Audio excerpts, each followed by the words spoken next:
Thank you for joining us.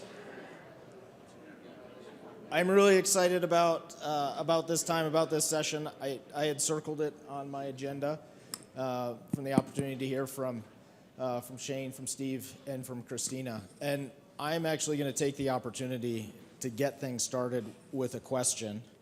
Shane, I'd listened to a podcast you did and read your article in The Atlantic about a public rental option. You know, in the market today, we have really two options of home ownership and home rental. And you talk about trying to bridge that gap and create a third option for building wealth, individual wealth, through a rental option. And I know there's been some great work in the state. We have some projects throughout the state that have adopted and are experimenting with this model, especially up in Salt Lake. I'm curious if you could talk, because it seems like that was a couple years ago, and it was kind of a newer idea, it seemed like, and I'm curious to see where your thoughts are at this time with that third option, and then I'd love to hear Steve and Christina's thoughts on it as well. Yeah, I mean, it sounds like there's actually work happening on it here, so I'm very interested to hear what that looks like. But just to kind of give some background very quickly, the idea was. There's a lot behind this, but one of the issues, one of the biggest things that housing delivers, and many families have few options other than this to build wealth, is building wealth through home equity. And that's, more than anything else, I think the biggest gap between renting and home ownership in the US and really everywhere. But my interest was, there are lots of benefits to renting, and depending on where you're at in your life, in your career, in your family, whatever, renting can be the right option. There are many times when it is not a good time to buy, and if that's really the only thing you can do, or if you just have to rent and, in some ways feel like you're throwing away your money until you can buy, until it's actually the right time to do so, it just seems like there's something missing there. And it seemed like there's maybe an opportunity somehow through policy, through finance, to create something in the middle, something that, you as a renter are ultimately paying the mortgage on the building you live in. And so how can we somehow allow you to actually capture some of that equity? It can't just come directly out of the pocket of the landlord in the way that things are structured today, because they would actually be losing money and no one would ever invest in that kind of thing. But, for example, we have the FHA loan. It's how I bought my house. I put 3.5% down. I could not have come up with the almost $100,000 it would have cost me to buy 7 years ago, and it would be a lot more down today. But we don't have anything like that to encourage different kinds of rental housing that might be more beneficial than just the standard traditional style. And so one way I've been thinking about this, and actually, so following that Atlantic article and some other things, got funding to do a research project on this from the Chan Zuckerberg Initiative, and that's hopefully wrapping up around the end of this year or the first quarter of next year. And we worked with a consultant, did pro formas, kind of looked at policy options for how you could actually make this work by providing favorable financing, whether it's longer term, lower interest, higher loan to value, these kinds of things, offering that to not just public, but private sector, for-profit developers or building, multifamily operators to, by increasing their leverage, so they put a smaller share of the cost of acquiring or building the building, they're able to return a lot of that equity and still make their returns that they would in any other kind of project. And so we're excited to share that, but I know there's been actual work on this in different forums. And so, yeah, I'll stop there and pass it to Steve. Thank you. And, I think Shane highlighted the issue, really, and that's our financing system, and you highlighted this in your comments, is based on like a 2-to-1, 3-to-1 income to price ratio. That's where, 20 to 1, or 20% down, 80% payment, it was all based on this income to price ratio for housing. And as you highlighted, we are no longer in that world, and we're not in Kansas anymore, and we're not going backward. And that's probably the key. Yeah, Kansas isn't even Kansas. That's right. Yeah, I don't even know. You can't even go to Topeka. And so that particular issue is what's driving this lack of attainability of housing. And, you know, we're a 70% ownership society. That's historically what we've been for the last, 80 years, 90 years. And right now, by generation, we're a 25% ownership society. And it's no longer by race. We had, periods in our history where we redlined and marginalized and cut an entire generation or several generations of black owners out of home ownership. And we know how that story ends. What's our number one expense right now? Social services in the state. What's our number one expense in federal government? Social services. So, and the recipients of that public assistance are in large part the descendants of those who we froze out of the housing market and their ability to create wealth generationally for 80 or 90 years. And so we know how that story ends. We know what the end result is when we don't have home ownership opportunities because, again, as Shane said, that's the number one mechanism for building wealth in our country, and it's what makes our country what we have today. And so one of the things I think there was 2 careers ago, I started a social benefit fund called Rocky Mountain Homes Fund, and we were looking at alternate financing mechanisms because we recognized that fact that for an increasing component of the population, the bottom rung of the ladder to home ownership just kept going up and up and up and up. And, you know, it used to be that a 4'2" person could climb up on the bottom rung of the ladder. Now you have to be Shane or my height to get to the bottom rung of that ladder. And there are very few people that can actually, accomplish that. So what we did is we created a fund where we took investor funding and it's social benefit investing and paired it with traditional finance, 50-50 at a fund level, and then brought in participants, and those participants qualified just like you would for a normal mortgage product, but the investor piece is interest only. So you're not amortizing that full cost of the mortgage like you are if you're doing a 97% down, you have, or 3% down, you have 97% of the cost that you're amortizing out over time, and that's where we get our payment. Taking that and changing that to a 50% amortization and 50% interest only at 4% interest rate, and then getting the lenders to recognize that they're not lending to individuals, they're lending to a fund. And the fund is the backstop, not the individuals. And so their debt to equity ratio, it's 50-50. So they're in first position. So the lenders really will never lose on this. And so as a result of that, we've been able to coerce lenders into giving very favorable terms. The last round of funding that the fund received from the lender was at 4%, which also helps with that payment structure. So the end result of that is the participants get a blended payment that is $1,500-ish, $1,500 less than it would be if they were to go out and get traditional financing. And the backside of that is they only get 50% of the appreciation in the home over the period of time that they're in the program. The other 50% goes to the investor. So the investor is putting money in, banking on the appreciation for their return. The homeowner gets their piece, 50%, and then they can cash it out at any time. Does the homeowner have a down payment? The homeowner has no down payment. Wow. So it's a 0 down payment. They bring in first and last month's rent.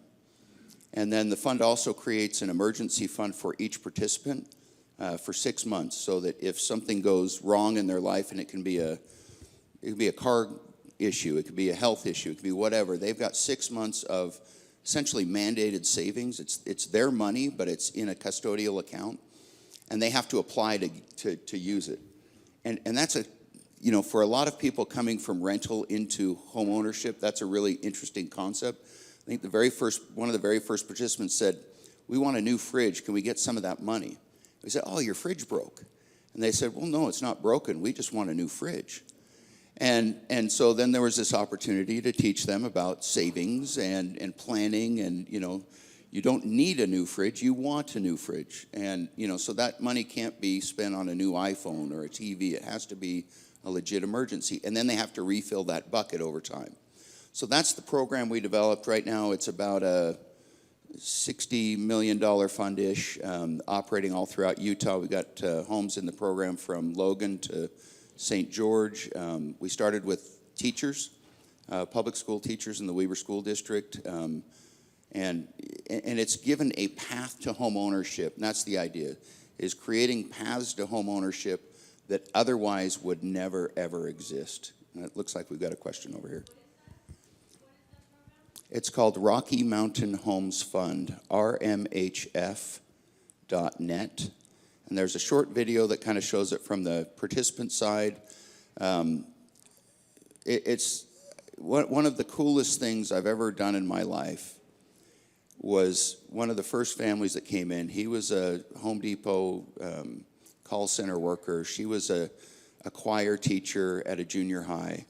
And they were one of the first 3 participants. They had 3 kids, and they were living in an 800 square foot apartment. And if you've ever lived with 3 kids in an 800 square foot apartment, you're probably better off going to Hogle Zoo and like going into the gorilla enclosure and just trying that out, because it's probably more peaceful. And less chance of getting harmed. And they went out and they found a home, and it's backs up in Ogden on the Ogden Country Club. They have a yard. It was a 1,600 square foot home. It was nothing major. But for them, they'd been saving for 7 years, and they said, we're further behind now, 7 years later, than we were when we started 7 years ago.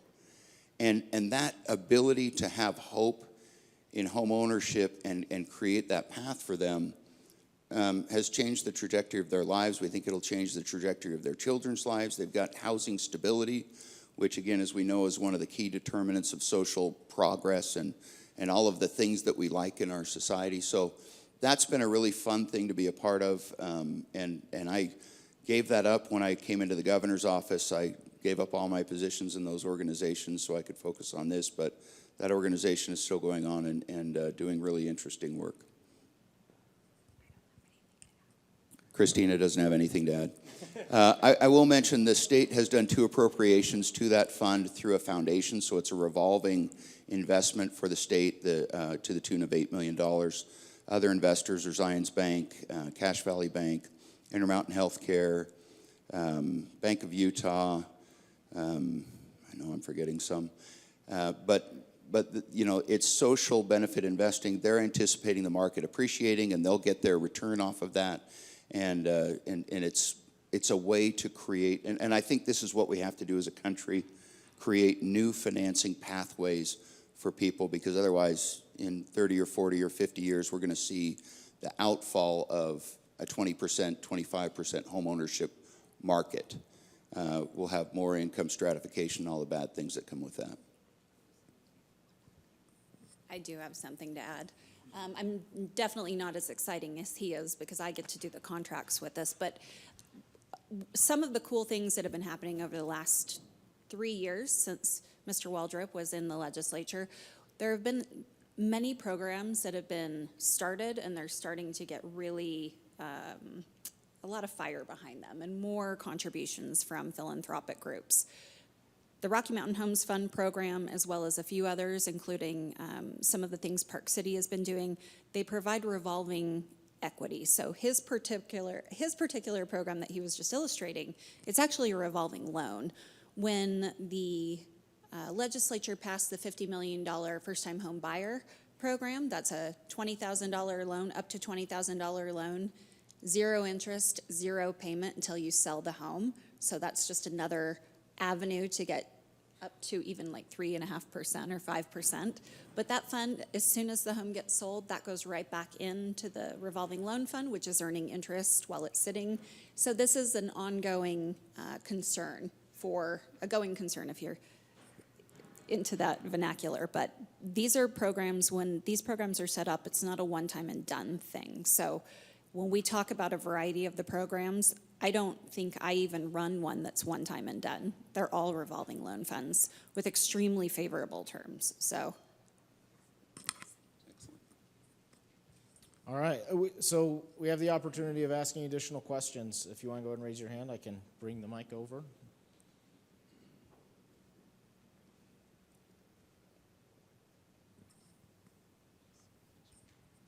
Appreciate you guys being here.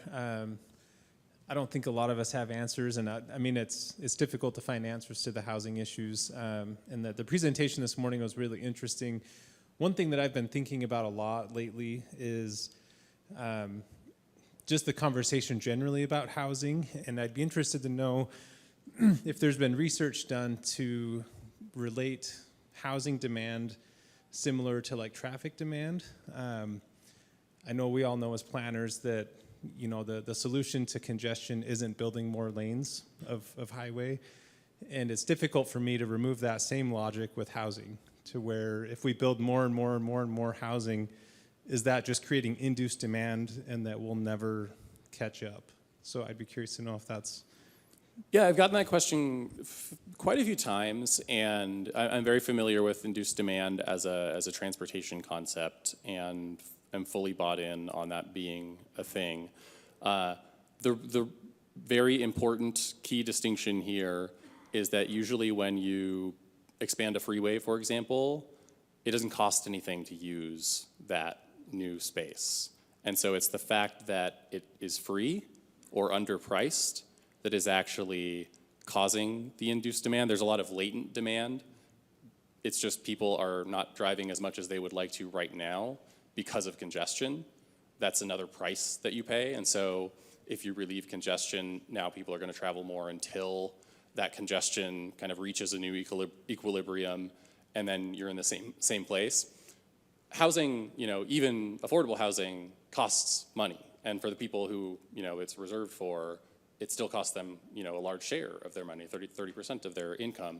And so that's really the main reason the same thing doesn't apply. If you were just building housing and giving it away for free, people could always use more. But when you're actually charging people for it, people are kind of forced to economize and balance these trade-offs in a way that just doesn't really happen with most of how we run our transportation network.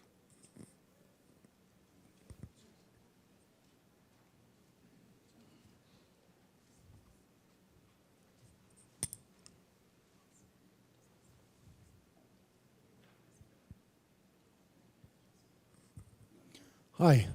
I'm wondering if there is some effort to define affordable housing, because like you said in your discussion earlier today, it's different in different cities or whatever, but is there some formula to use to define that? Because developers have figured out that's a magic word, and they say that when they go to planning commissions, hey, we're building affordable housing, and then they sell it for whatever they want to sell it for. So I'm wondering if there's some effort or maybe a sizing of housing to classify it as affordable housing.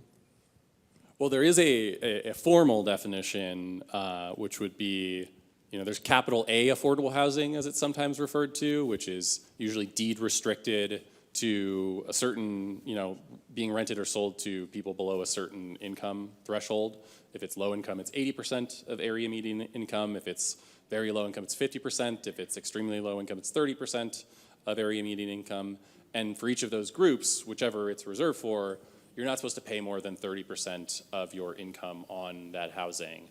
I think what you're talking about is a much bigger issue, and we're not necessarily talking about subsidized housing or housing that is, by law restricted to certain populations.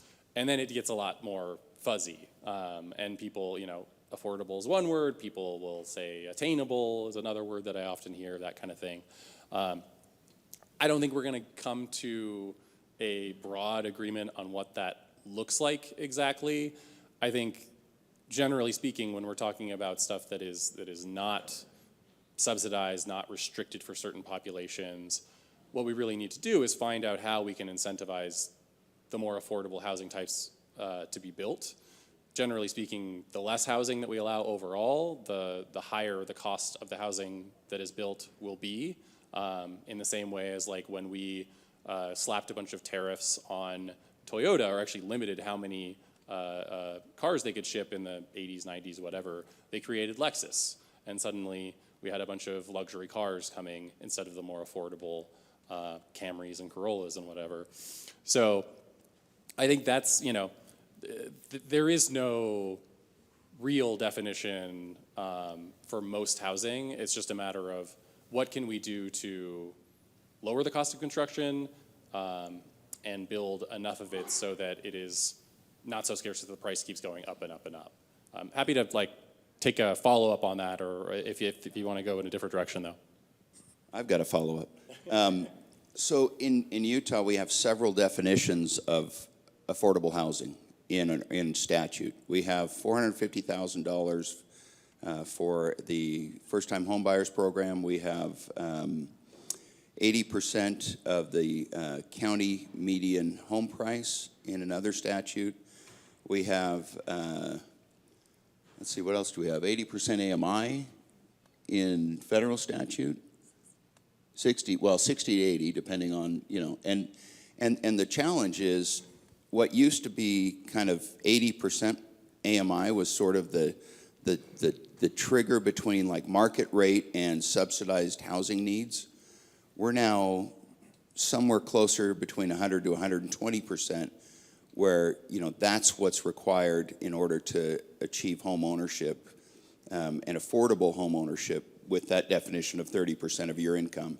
So our scale has gone up in direct relation to the median cost of the home versus median wages, right? That's where that scale comes from. And now we've gone from 3 to 1, now we're 6.5 to 1, I think, in most of Utah. And so it's a real challenge. And I'd love to hear Shane's answer to how we, from a state standpoint, we've got programmatic, things that we're doing, but when we define affordable housing for ownership, it's all over the map, and we're working to create one definition, but we're struggling to create what that definition looks like. Yeah. I mean, I was reading a little bit about the laws that were passed. I don't recall if it was this year or last year, but I think it was nine housing bills.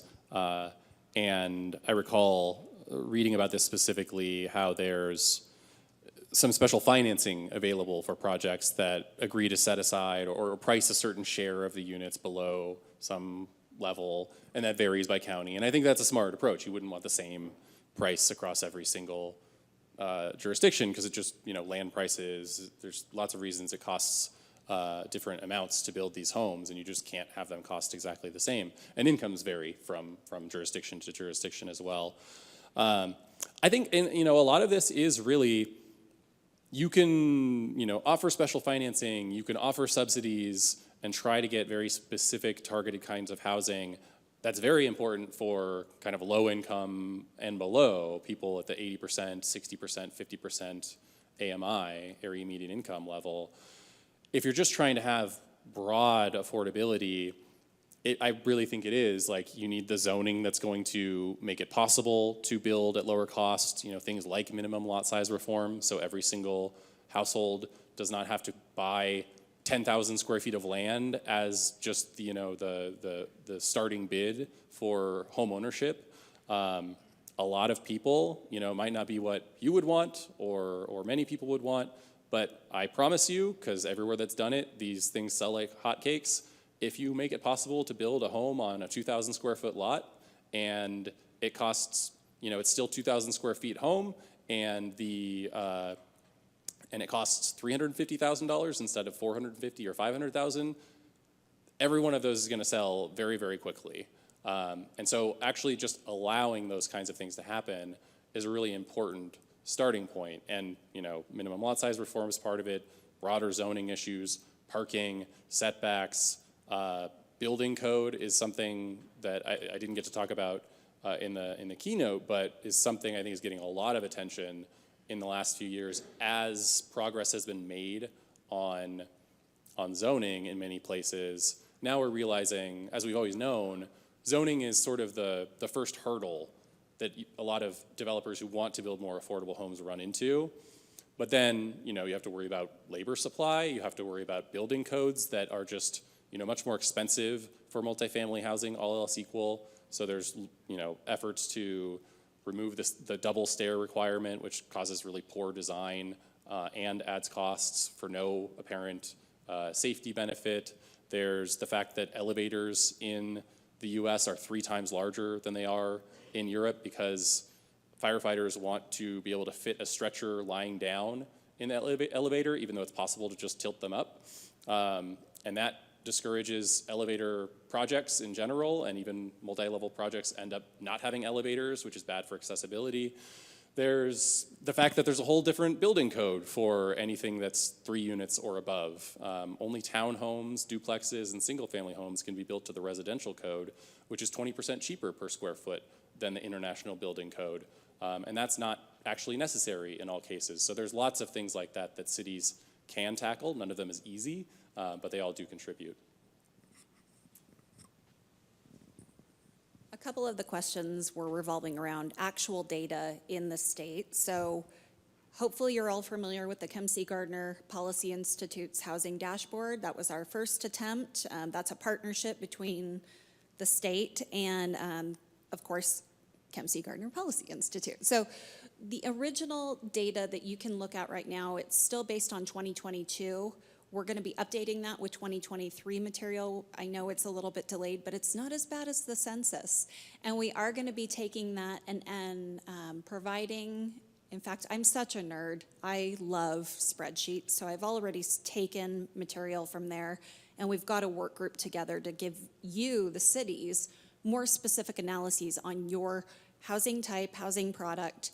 And it's really exciting because y'all know that one of the programs I oversee is a moderate income housing plan. Everybody's favorite. Can I get a round of applause? Yeah, I know.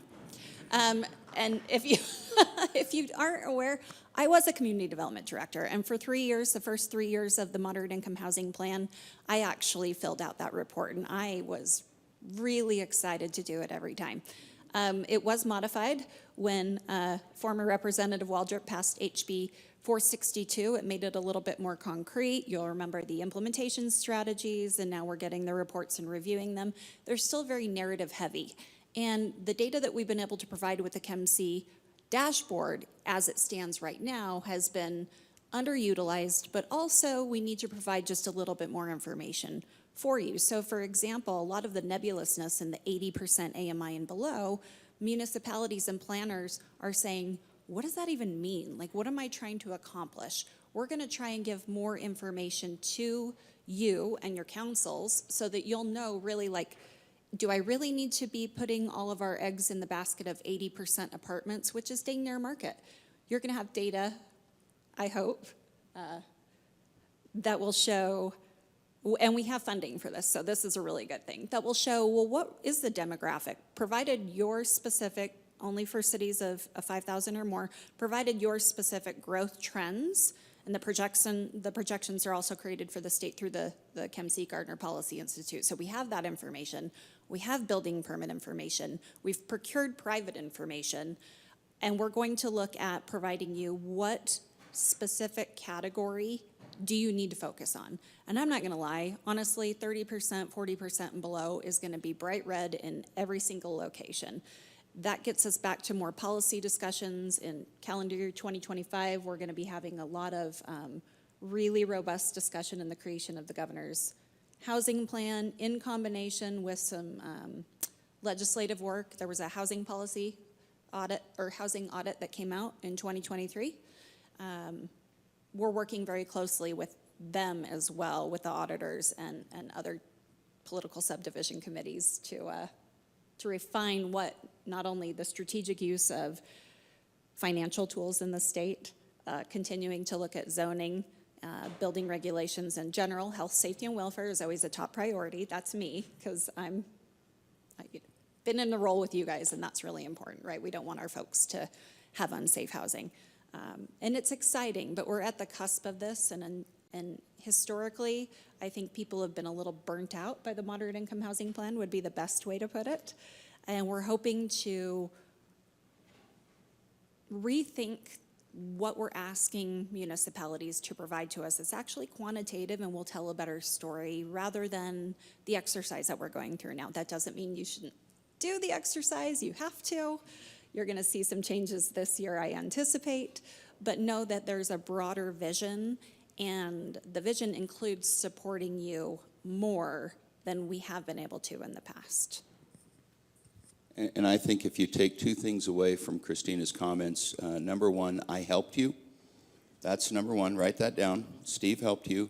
And number two is we're not as bad as the federal government. We're not as bad as the census, which I think is our new state motto. At least we're not as bad as the feds. And maybe some cities can adopt that as well. Okay, I have that brings me to the question that I wanted to ask you today. I think as planners in Utah, everyone in this room is doing everything we can at the local, regional, state level to increase housing, whether that's collecting data, making policy, taking actions. We are doing everything we can think of.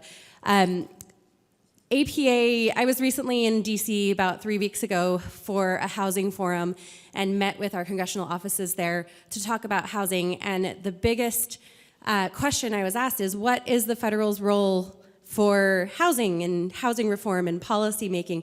Because they didn't necessarily believe that the federal government should be involved. But at least in terms of ideas and support, you know, APA wanted some backup here. But for all of you on the stage, it's made me think a lot in the last few weeks, what is the federal role and how can they support us at a state level, at a local level in trying to accomplish these goals? Because the longer we wait, it takes time to write policy, it takes time to collect data.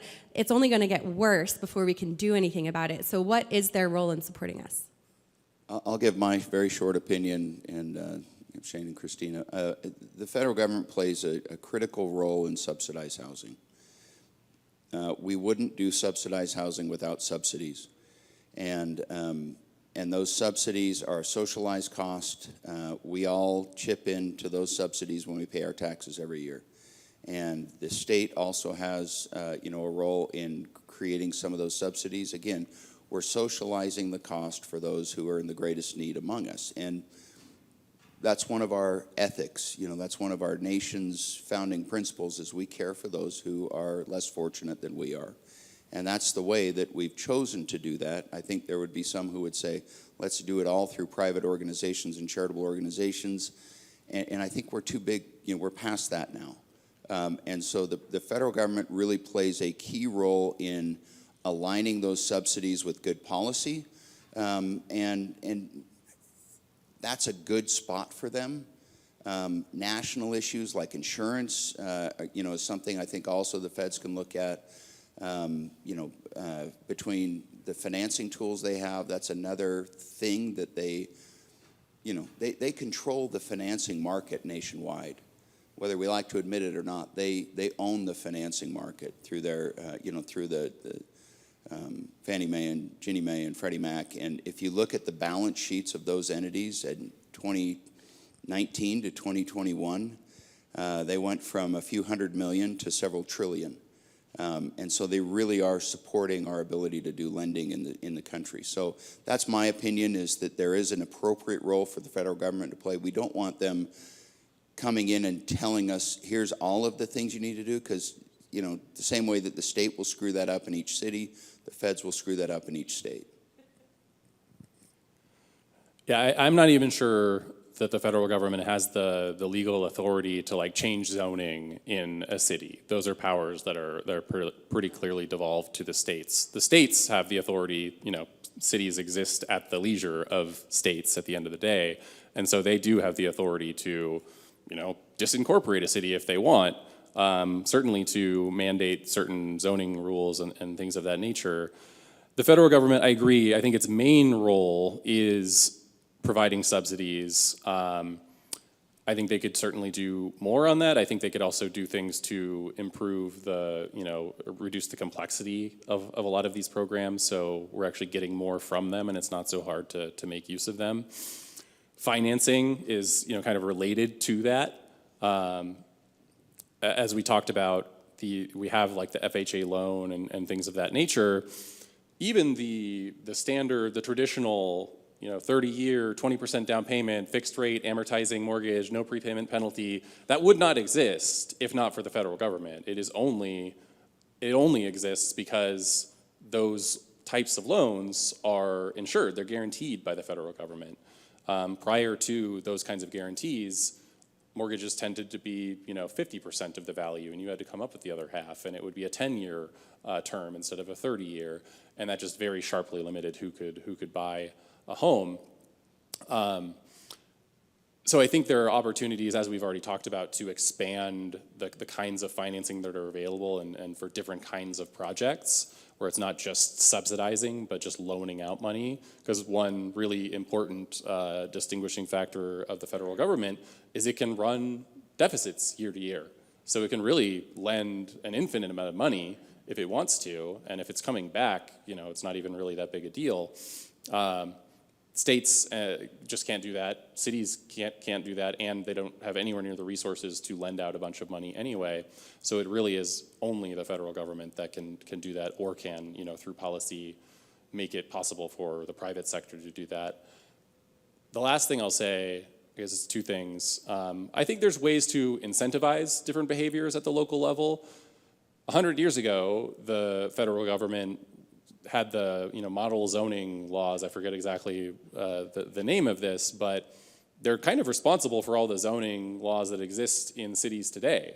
They really pushed them on cities, and I think they could not require, even then, could not require cities to adopt these things, but I think they could maybe encourage certain kinds of activities. We're already seeing this, it's happened with the Biden administration. I think it also happened with the Trump administration and the Obama administration. There's the bully pulpit, there's the marshaling of information and research and spreading the word. I think the fact that people like Kamala Harris and Joe Biden and so forth and Trump at different times have talked about these things. But frankly, the fact that the Democratic candidates are talking about housing supply is probably more important, because it's the Democratic cities that are screwing up so badly. They're the ones that, and I'm a liberal person, but they're way worse. You look across the country, it is the most liberal places that are most expensive, and that's partly because people want to live there, but it's also because they don't build housing. They're really bad at building housing, and for all the talk of, everyone's welcome, well, not if you can't afford $1 million home. So I think there's just the kind of bully pulpit and the political push of, if now presidential candidates are talking about this, it gives local and state officials a little more room to take a stronger position on these things. And I'll just add one quick thing. The governor is one of the 4 co-chairs of the National Housing Crisis Task Force, which is a bipartisan nationwide effort to create a toolbox for locals to choose from and look at what works in different places around the country and create some opportunity for information sharing and policy sharing. In addition, the task force is now working on a first 100 days document for the new administration, and it's going to have specific recommendations for the federal government to take, again, that are appropriate. Part of those recommendations is going to be to push for Senator Lee's Houses Act. Which one is it? Houses, to deal with federal lands, which is an acute problem in the western U.S., particularly, Utah, Nevada, we have a ton of federal land. And then Representative Moore has a policy proposal around housing surrounding military installations and some additional support from the federal government for those. So those are a couple of things that will come out. Keep your eye out for that. That will be published before the election by the National Housing Crisis Task Force. Repping the boss, smart. I'm just a flunky. So I have a question about the Rocky Mountain Homes Foundation or Fund. So is that income restricted? Is it if they have to be AMI, or is it just based on what they can afford? And then secondly, I think cities, in particular in my city, we have some RDA funds that 10% set aside, but we can't figure out what to spend it on. Is there some kind of fund that we could do a program similar to that where it would get reinvested so that people could buy with that money and put it in a fund so it keeps coming back to us and generates more fund money? Yeah, the answer is yes. You know, the municipalities could be an active investor in that as an action by the municipality. There's some technicality to it, have to work through. There is income restriction. Typically, it's by investor, so each investor can kind of control how their money goes and where it gets spent and how it gets used. The highest, I think, is 120% of AMI. Some are asking for 60% of AMI or 80% of AMI and below, which is really tough to do, even with that blended financing. But geographic delineations can be made by, you know, investor portfolios. So if a city was coming in and saying, we want our money to go to employees of our city, that's something that the fund could do. It's for anything. So the participants, when they come in, they get a budget and then they go out and shop for their home.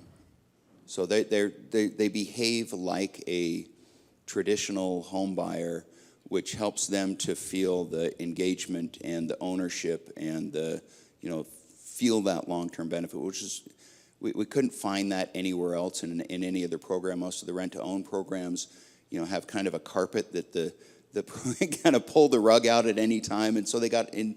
For, you know, in fairness, they got a bad name because of that, because, you know, there was sort of this diversity or opposition of interests, and so we set it up intentionally so that wouldn't happen.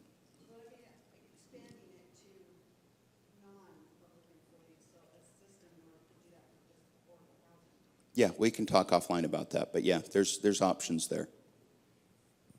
I was just going to add it. I mean, I think in some ways, even if the investors are not restricting this to people of a certain income, it's sort of self-restricting in that if you can't afford to buy a home on your own without the assistance, well, I'd rather get 100% of the appreciation than 50, and so it's kind of automatically going to select for people who wouldn't be able to buy if not for that, and I think that's maybe selection enough. Yeah. Oh, 100%. Yeah. Yeah. Yeah. That's what it's designed. That's what it was designed to help. Working professionals. Thank you for your participation. It's really very much appreciated. Thank you. Like everyone in this room, I'm privileged. And I come from the discussion of affordability from that privileged status that we all share, I think. I question that supply will fix affordability. I think it's much more nuanced than that. I'm lucky enough to live in a community that we have a variety of housing types for all income groups. We have adequate supply that continues to grow and is not restricted in any material way. But because we've done such good planning in that community, we have amenities of open space and trails and those things, so that these units that were originally affordable are now unaffordable simply because of the amenities that planners have asked for and the residents have demanded. So I question the state's mantra on supply will fix it, because I think we have examples that supply won't fix it.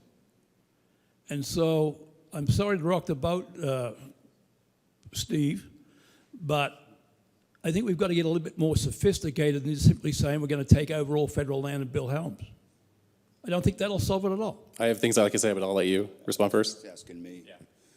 I got to defend myself.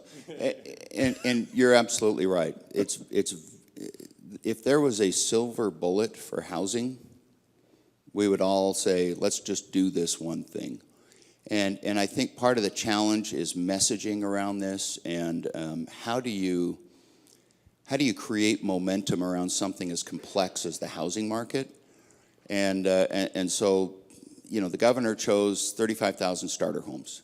Now, that's not the end of the discussion by any stretch, nor is the fact that we need 200,000 new units by 2030. There's another component to the discussion. We also have, you know, you go into nuance when you talk about income tranches, and then you talk about amenities in the community, and how do we maintain the quality of life while providing for you know, additional growth. I mean, it is tremendously complex. You know, we've talked about federal policy and state policy. So, you know, to the extent that we have to create, I mean, the most frustrating thing to me when I was in the House was having to answer in Twitterverse, because you have 130 characters, and it's like people say, well, tell us how to solve the Mideast crisis. Go. You have 130 characters.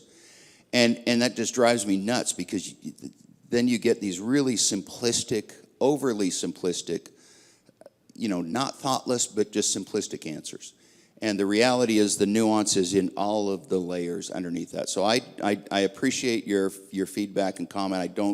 I agree with you that we can't just fix supply, but that's the headline, I guess, maybe, you know, and the article goes into a lot of different directions underneath that. And we have to be cognizant of that. And that's why you guys are all here, is because you're the experts at all of those other things. And, you know, the state shouldn't be in the business of fixing all of those other things. That's, you know, we've sort of given that responsibility out, and we want to maintain that level of responsibility, just like the feds have given the responsibility to the states. We want to maintain those principles to the extent we can. Thank you very much. I appreciate that. But I think we need to get through past the headline and the byline and get down into the details. I think that's what you're indicating. And I think there's enough capacity in this room to assist and help you in some way to address those nuances. And maybe we've done a bad job as planners of communicating and articulating and building relationships across the divide of this whole housing spectrum. So thank you. No, and I would say turn around right behind you there is Carson and Meg, the League of Cities and Towns. As we go through this strategic housing plan, that is where we want to really tackle those nuances. So that, and the League is representing this body, and we'll be putting that out for feedback and response. And so that process will be ongoing over the next, you know, probably close to a year.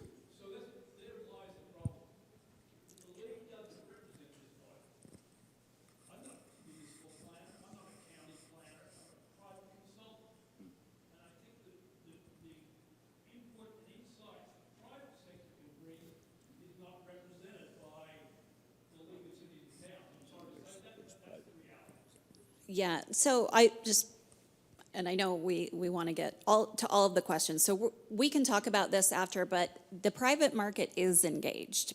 I'm sorry if you haven't been involved in that, and, you know, happy to take your contact information. I just want to ask a question really quickly. How many of you are actually planners for a municipality or a community development director? County, municipality, whatever. How many of you feel empowered by your entire city council to really actively engage? Because this is, this guy. How many of you really feel empowered to make some, well, Nick, you don't get to, I wanted you up here. Nick Norris, everybody, Salt Lake City, he's one of my favorite people in the universe. How many of you really feel empowered by your city councils, all of them, to make some pretty drastic changes to your planning code, like allowing 10,000 square foot lots or 8,000 square foot lots? I mean, really, put your hand up there. The whole thing, your whole council. They don't care about public clamor, nothing, even though they're not allowed to, right? But no, that's awesome. That is an anomaly. As planners, you sometimes get 20% of what's happened on the Hill during the legislative session. And in my unique position, and Alyssa Gamble, who many of you know, in our unique positions, we get to hear what deficiency in information you have. We hear from you certain, you know, factoids like this gentleman was just talking about, and we recognize that part of our holistic strategy this upcoming year is to actually articulate in more specificity to the boots on the ground, to you folks, how these tools can be utilized, because certain tools are developed and then you get, you know, third party, fourth party. Is this resonating with anybody? You've got this legislation, you're not understanding why X, Y, and Z is happening. These things have been developed. These new zoning regulations perhaps are setbacks, standards that you're going like, what does this have to do with my job? How can I do more to promote housing at all ends of the spectrum, from supply to deed restricted. So we are recognizing that part of the moderate income plan housing deficiency is that we are not working, we haven't provided enough technical assistance. Money's always an option, or a barrier for government. So there are ideas that we're floating around that hopefully we can get more robust discussions and mentorship type meetings set up so people can understand what different cities are doing, and really like sit with other planners, and Nick's gonna be the first one. I'm just gonna volunteer him right now. What is Nick doing? Doesn't everybody wanna know? But he has had some really creative thoughts that you may not have had exposure to, right? And so, man, it's step by step, but hopefully we're going in the right direction. There's always room for criticism, recognize that. My office gets it so much, and thank you. I appreciate all of those who are gentle with us. But I think we all need to look at the positive. There's so much to be negative about.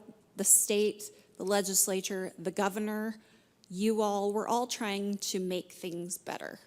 We may not all agree on every tactic exactly, but we do need to recognize that we do have a shared goal of making life better for the folks who live in the cities that we represent, in our own city that we live in, because I'm raising 2 preteens, and I tell you what, they can't afford anywhere near, they won't be able to afford to live anywhere near where they're growing up, and it breaks my heart.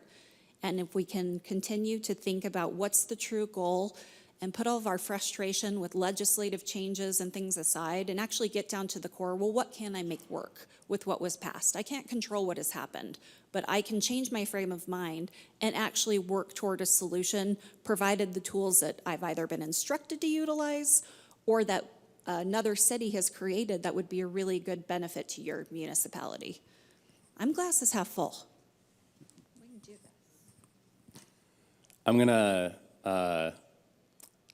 we've been agreeing too much here, so I'm going to say some things.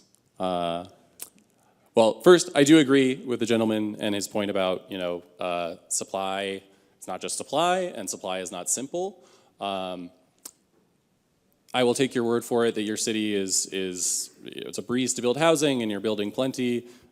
As with your point about the city council member support, your city is an anomaly if that is the case. And part of the problem is that most cities are not doing that. They're not building nearly enough. And even if your city is, when every city surrounding you is not, you're still not, you can't keep up on your own. No city can do this by itself.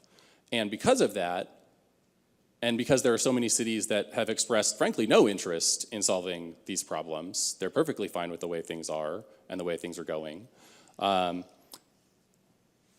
The cities that do want to do something are kind of motivated not to act. It's a collective action problem because, well, if no one else is going to help, I can't fix this problem anyway, so why try? And there are still cities that try, and it makes a difference, but it's not enough. And this is why I've become very supportive of state intervention, because my experience is just there are so few cities out there that are really willing to take the kind of action needed, have the ambition needed on supply specifically in terms of both number and diversity of homes that they're willing to kind of incorporate into their city, especially into the city as infill rather than just sprawling further and further out. And what we've seen is state reform actually gets the goods. It actually works, and it actually goes much further than what cities do. And part of that is because the politics are just very different. At the city level, people get voted out of office all the time for zoning reform, for approving a single affordable housing development, things that you would hope people don't vote them out for, but they do. They really pay the price. It's a very salient issue at the local level. When legislators pass housing reform bills at the state level, nothing happens really. In Oregon, the architect of the main housing bills there is now the governor. The main architect of most of the big housing bills in California, he won his primary with like 70% of the vote or something. For whatever reason, people either reward legislators who do these things at the state level or at least ignore them. And that's good enough, frankly. So there's that. And then the other issue is just that, kind of going back to the collective action problem, if only a few cities are trying to solve this problem, A, it won't be enough, and I guess that's really the whole story. It will not be enough, but they're going to do a lot, and it's going to be very disruptive, and it's still not going to be enough, and that's going to be very frustrating. If everyone is held to some minimum standard in terms of the actual housing, amount of housing they need to build, and it doesn't have to be exactly the same number, per capita in every place. There are places that are more and less suited to more housing and different kinds of housing. But if everywhere is contributing meaningfully, no one has to change all that drastically, all that quickly. And that's, I think, a really important aspect of this is what we're used to seeing is a lot of development concentrated in a few areas, and it feels very disruptive because of that. If we actually require everyone to contribute meaningfully, then it's going to be a little bit here and there, but everywhere. And everyone's going to feel the pinch a little bit, construction's annoying, whatever, but no one's, having entire blocks upended and having construction going on year after year after year, and all those issues. So the league in particular will not enjoy to hear this, but I'm leaving on Sunday, so y'all could be mad at me, that's okay. I respect what you do. We can have a disagreement, and you're going to do plenty of work arguing to the contrary, and that is, you're perfectly welcome to do that, and I have no problem with it. But that's where I've come down, and I just look around the country at the places that have really moved things forward, and it's the places that have taken action at the state level. The last thing I will say is that is not to say that cities don't matter, and the things you do don't matter, and you can't make a difference, because many of the state laws that I've seen passed are modeled on local examples within that same state. The parking reform bills in California, the density bonus laws in California, the ADU laws, which are producing about a quarter of our housing annually now. These are all modeled on programs in the state of California, in specific cities. It's just only one or two of the cities, of the 700 cities in that state, actually had these programs, and we needed to scale them up, and that's the role of the state, in my opinion.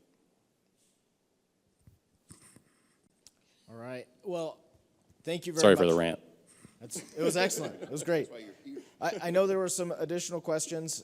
We appreciate you coming and participating. But if we could give our panel a round of applause.